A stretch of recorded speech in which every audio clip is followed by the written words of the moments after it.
esta ocasión presentar a Adriana Amado Suárez, una periodista, investigadora, relacionista pública, especialista en comunicación, que nos instruye desde los distintos medios, la radio, la televisión, la gráfica, y sobre los distintos medios, lo cual de por sí es muy interesante. Eh, Soy Silvia Ramírez Helves y me toca conducir una hermosa colección de ediciones Ampersand que se llama Comunicación y Lenguajes.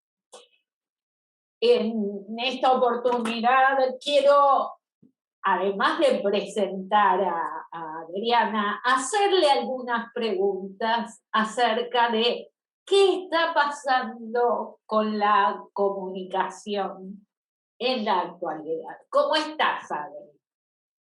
Qué placer enorme tener esta charlita con vos y con la editorial. Así que gracias por esta oportunidad. Bueno, gracias a vos.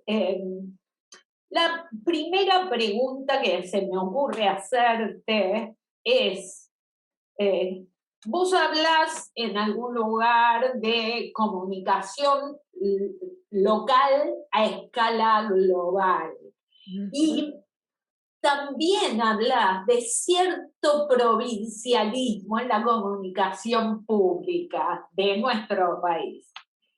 ¿Por qué decís esto del provincialismo, la comunicación local a escala global? Em, Hace años ya se viene registrando esta idea de que cualquier cosa que nosotros publiquemos en cualquier lugar potencialmente puede ser visto en cualquier lado y en cualquier idioma. Esto no pasaba hasta hace poquito, en donde la comunicación, más que nada la formal, la que se hace en la prensa, estaba pensada para una comunidad con una cobertura precisa, al punto tal de que alguien que publicaba algo en Tucumán no tenía ninguna expectativa de que fuera leído por fuera de eso. Entonces, de alguna manera podía conversar con temas, nombres, referencias, modismos que hacían a su particular región o su peculiar localidad.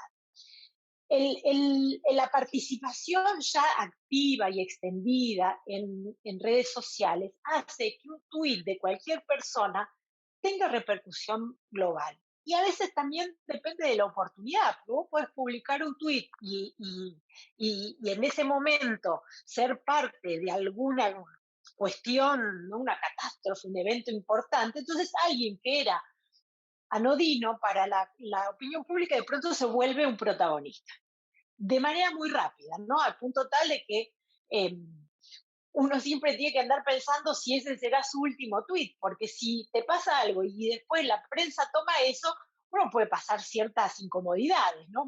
Con alguna gracia o alguna foto que compartió. Ahora, en este nuevo contexto, lo que veo es que muchos de los periodistas o de los políticos siguen hablando como si solo fueran leídos para el pequeño mundo, ¿no? El presidente cometiendo eh, incomodidades para con otros países, ciertos periodistas hablando de personajes que solo son relevantes, ¿no? Hace poco hubo un episodio en donde un periodista deportivo en un canal de cable se mofaba de un youtuber. El youtuber tomó la cuestión y de pronto el periodista se convirtió digamos, en un personaje global. Incluso eso hasta tiene que ver con los modismos. Nosotros no escribimos ni hablamos pensando que tenemos una variedad del español muy peculiar. No pensamos en esta idea que cualquier cambio que incluso le propongamos al lenguaje tiene que ser consensuado con no solamente las personas que hablan español, sino con el traductor Google, porque muchas veces esa pequeña palabra que nosotros pusimos en una columna no va a ser entendida, con lo cual nosotros mismos terminamos encerrándonos en nuestra pequeña parcela. Eh, pero claro, también es muy desafiante porque vos podés ser el patrón de tu pequeña cuadra, pero cuando salís al mundo sos el último de una fila de celebridades de la escritura o de los youtubers mundiales. Pero a mí me parece fascinante este desafío. Sí, sin duda lo pintas maravillosamente y es muy interesante también el hecho de que esta generación de celebridades también es efímera. Entonces hay como una extensión geográfica muy importante, pero en un tiempo diminuto. ¿Qué opinas de eso? Em, yo creo que es efímera en el sentido más consagrado del término, que estaba pensado incluso para los medios de comunicación, ¿no? Celebridad era el que conseguía el grado máximo de visibilidad y de pronto era conocido extensivamente. Claro que en un mundo global muy pocas personas logran ser conocidas, ¿no? A lo largo de diferentes lugares y grupos etarios, porque hay personajes que son muy conocidos en ciertos grupos de edad y otros, ¿no? Ellen DeGeneres tenía en su programa un juego muy interesante que era Millennials contra Baby Boomers. Y constataba que los millennials eran incapaces de dar los nombres de los Beatles. Entonces, también lo que para una generación fue una celebridad, no lo es para la otra. Ahora, ese relativismo también es interesante porque rompe una idea que era muy querida por nuestra comunidad académica, que era la hegemonía. En un mundo en donde es muy difícil conseguir homogeneidad en nombres, en apreciaciones, la hegemonía es muy difícil de demostrar. Pero a la vez, cada una de esas personas tienen una reputación digital que cuida mucho más que la celebridad de antaño, porque la celebridad de antaño tenía como una capa de abstracción entre lo que era y mostraba y lo que la gente percibía de esa persona. En el caso de nuestra huella digital, nosotros somos lo que mostramos todo el tiempo. Y es tan devastador que una mala pasada, un mal chiste, algo inadecuado, puede derribar toda una reputación ¿no? construida. Si entras en esta lógica de la cancelación, vos podés haber sido una persona sumamente reputada y de pronto te cae la horda de la cancelación y caes en la muerte digital.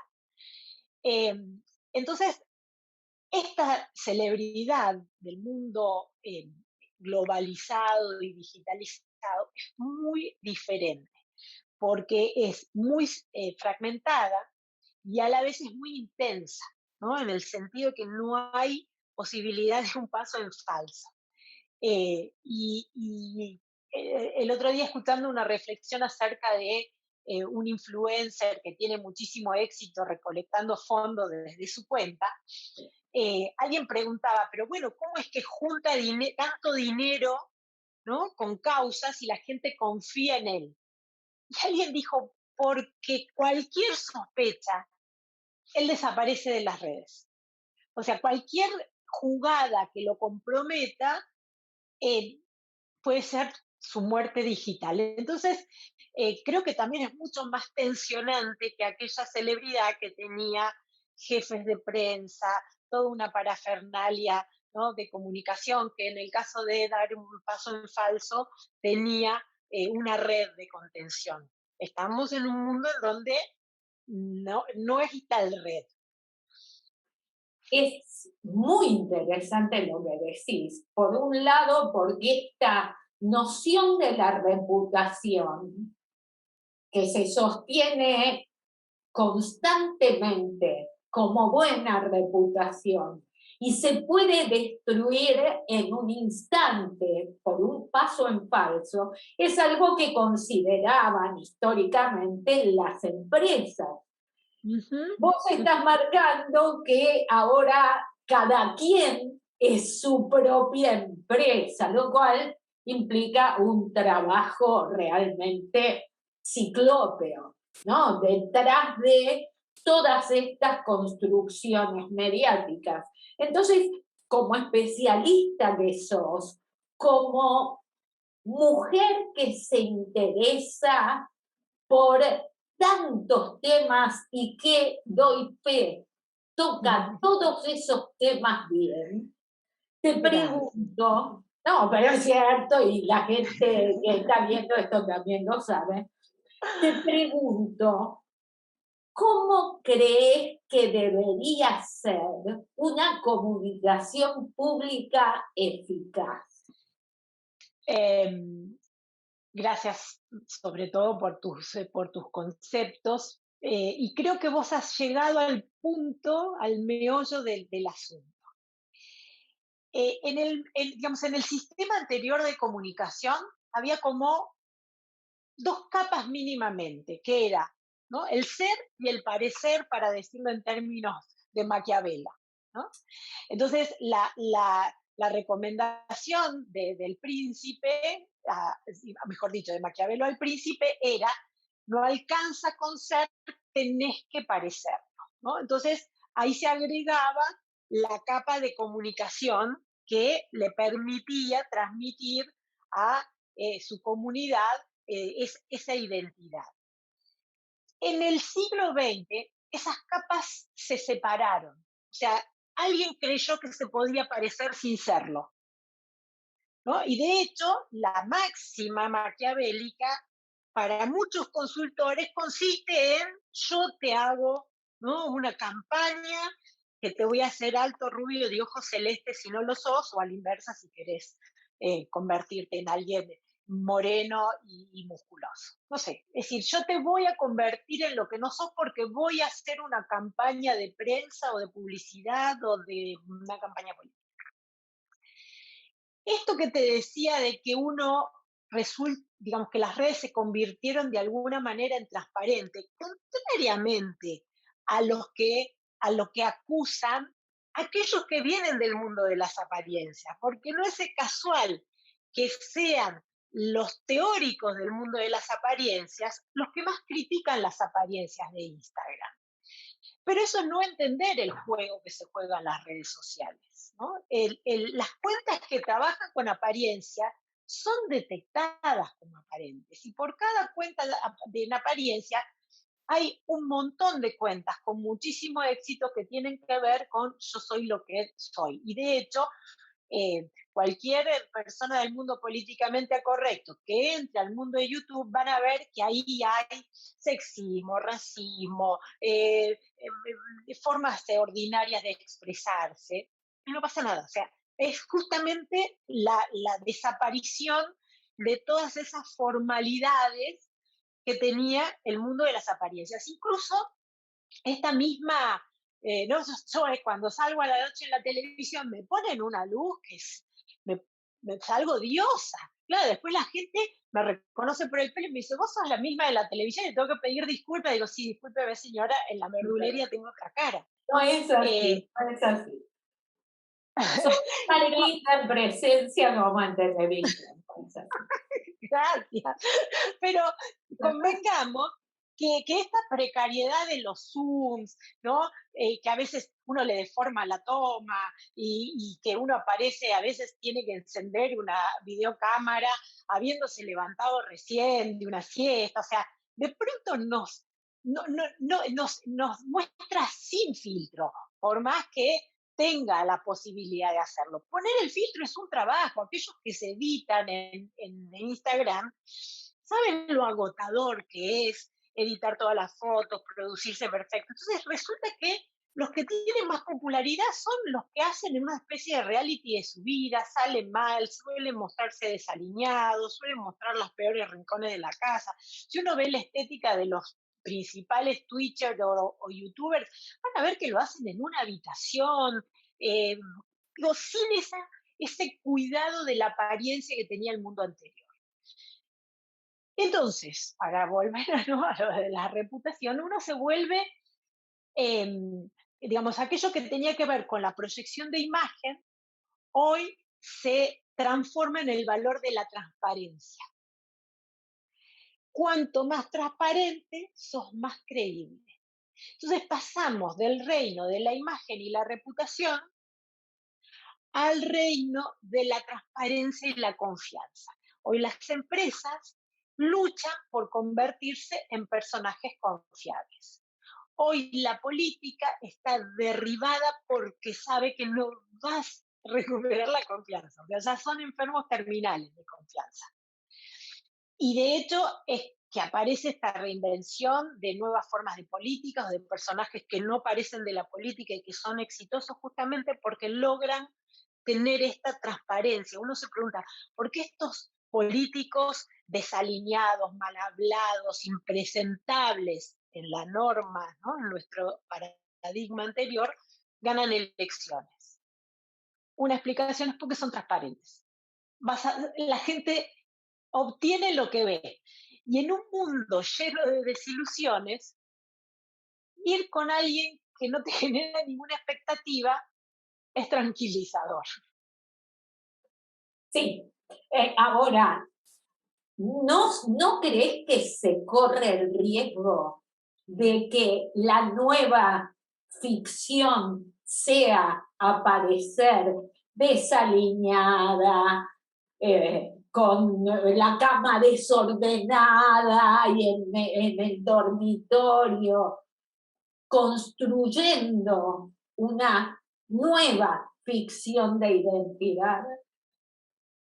Em, lo intenta mucha gente, pero el hecho de que estemos todos tan expuestos, ¿no? Y que, digamos, cualquiera pueda recurrir a un viejo archivo nuestro, es decir, ya estamos, pensar que la mitad de la población nació en el 90, del 90 para acá. Esa mitad de la población ya nació y creció siendo registrada en imágenes digitales. Esto genera también nuevos desafíos, porque va a ser también mucho más difícil simular de acá adelante, porque siempre va a haber gente interesada en recuperar ese archivo que, eh, que antes quedaba en la intimidad de los cajones de las madres.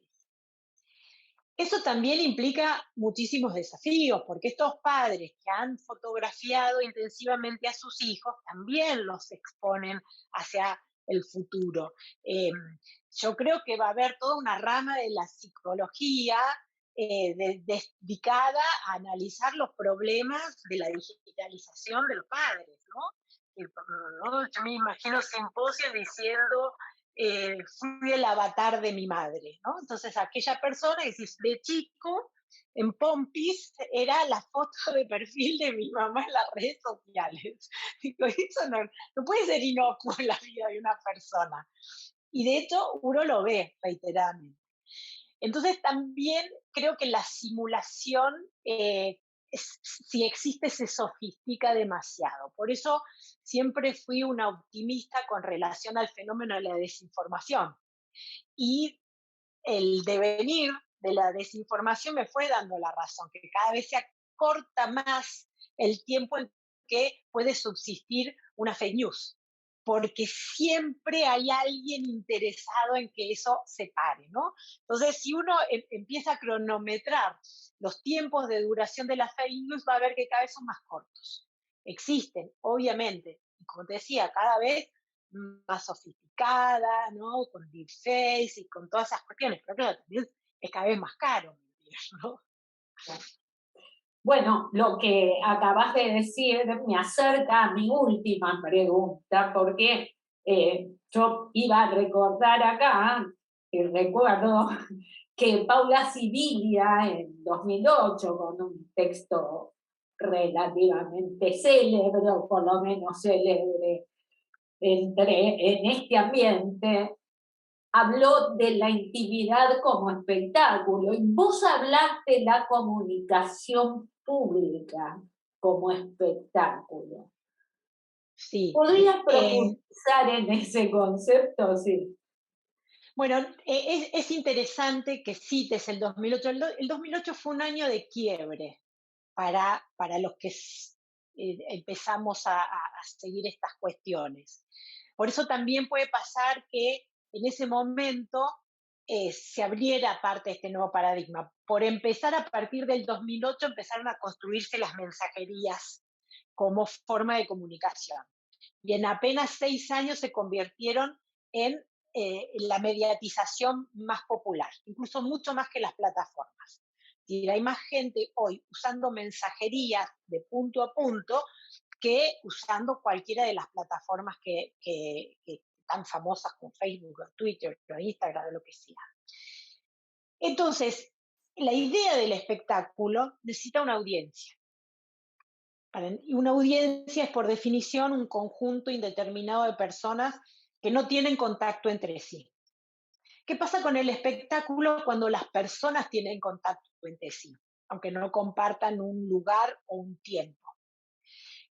¿Qué pasa con la idea de espectáculo cuando el espectáculo se convierte en la conversación? ¿No? Es decir, hoy los programadores de televisión entienden que, además de medir el rating, tienen que medir los trending topics que generó su producto, la cantidad de veces que eso fue compartido. Entonces, el espectáculo es parte de la subsistencia de aquel paradigma del pasado. Y yo lo había aplicado a la comunicación pública, a la comunicación gubernamental, porque veía que se gastaba muchísimo dinero en la producción de espectáculos. Y de hecho es el día de hoy que incluso dice, estamos en una crisis, montemos un pequeño espectáculo para distraer a la gente, ¿no? O para mostrar algo. Y lo que vemos es que esos espectáculos duran lo que la conversación decide que tienen que durar. Entonces, si la conversación es implacable, toda esa intención, la producción, la parafernalia, no alcanza. Y a la inversa, pequeñas cuestiones de intimidad, ¿no? Como, no sé, Angela Merkel saliendo de una tienda con una bolsa y una almohada, se convierten en este espectáculo global, ¿no? De pronto todo el mundo está viendo eso. Eh, es es como una forma de espectáculo de abajo hacia arriba, que es lo que está pasando. Y además es justamente lo que nos cuesta mucho entender a los que nos formamos como espectadores. Creo que la instancia que supera al espectáculo del siglo pasado es el gaming. Y el gaming, en el que, digamos, estos juegos en línea en las que se ha formado toda una generación, se convierte en una forma nueva de mediatización. ¿Por qué? Porque el espectador está sentado frente al televisor, a lo sumo tendrá, como tenemos los analistas, ¿no? Un cuadernito con apuntes y vamos anotando con atención, pero lo cierto es que la mayoría de los espectadores está casi en situación de hibernación, ¿no? Uno está viendo las películas tapado con mantas, entre almohadones, y incluso si logra no esa duerme vela, parece que disfruta más porque logró relajarse. El gamer no puede participar así en un videojuego. El gamer tiene que estar atento. El gamer aprende a ser gamer. Es decir, el género tutoriales para pasar de niveles en los juegos es de lo más abundante. Hay gente que asiste a los videojuegos no por el simple placer de mirar cómo juegan, quiere aprender los trucos de los otros jugadores. Nosotros no mirábamos la telenovela pensando que algún día íbamos a ser guionistas de telenovela. Mirábamos la telenovela con un nivel de disfrute. Entonces, ¿qué va a pasar con esta generación que no es receptora? Y por eso planteaba el 2008 como un año interesante, porque ese fue el año en que salió publicado el libro Los bárbaros de Marico, que para mí es el McLuhan del siglo XXI. Es decir, un literato que de pronto logra una profundidad en la reflexión de los tiempos porque carece del marco teórico que a los analistas nos limita a ver lo que estamos viendo, ¿no? Y él hablaba justamente de estos bárbaros, ¿no? De esta gente que no se encaja en nuestros patrones de comprensión, en nuestras categorías. Y la principal es que no son receptores. Entonces, si no hay receptores, no va a haber espectáculo. ¿Qué va a haber? ¿Será todo juego? No lo sabemos. No tenemos tampoco todavía, porque de hecho estamos viviendo uno de los tiempos más fascinantes en cuanto a la aceleración de transformaciones. Fíjate que hablamos del 2008, no tienen 10 años las mensajerías y ya no sabemos cómo es la vida sin WhatsApp, pero vivimos la mayor parte de nuestro tiempo, los que nacimos un poquito antes de los 90, vivimos sin eso. Pero ahora no sabemos ni cómo anunciarnos en una casa si no tenemos el teléfono. O sea, yo le tengo que explicar a los estudiantes que hay una tecnología que se usaba en mis tiempos que se llama timbre, que la gente tocaba, sonaba una chicharra y uno salía. Los chicos, nadie toca el timbre. ¿Por qué? Porque su interacción es mucho más potente que cualquier otra tecnología. Entonces se va derribando, ¿no? El uso del timbre, el uso del teléfono fijo, el uso de y lo que pasó con la pandemia es que de pronto esa mensajería se le suma la imagen. Entonces uno ya ahora no le alcanza con compartir mensajes, comparte audios, comparte videos, comparte memes, eh, y empiezan a emerger estos nuevos fenómenos que tienen que ver, para mí, el meme es el formato noticioso de los gamers porque te condensa en un anuncio, no son los breaking news. Vos te recibís un meme, pues decís, ¿qué pasó? En función de quién está en el meme, sabes que está involucrado algo. Entonces, de pronto se convirtieron en unas alertas lúdicas, gozosas, anónimas, que son lo contrario al espectáculo, pero que tienen mucho que ver con este disfrute de la comunicación en red. Bueno, Adriana, la verdad es que explicaste estupendamente qué es lo que nos está pasando con la comunicación. Te agradezco desde el lugar que me toca en la colección y en ediciones Ampersand y sin dudas podremos seguir con estas conversaciones. Gracias. Ojalá. Gracias, gracias y gracias por la consideración y las interesantes preguntas.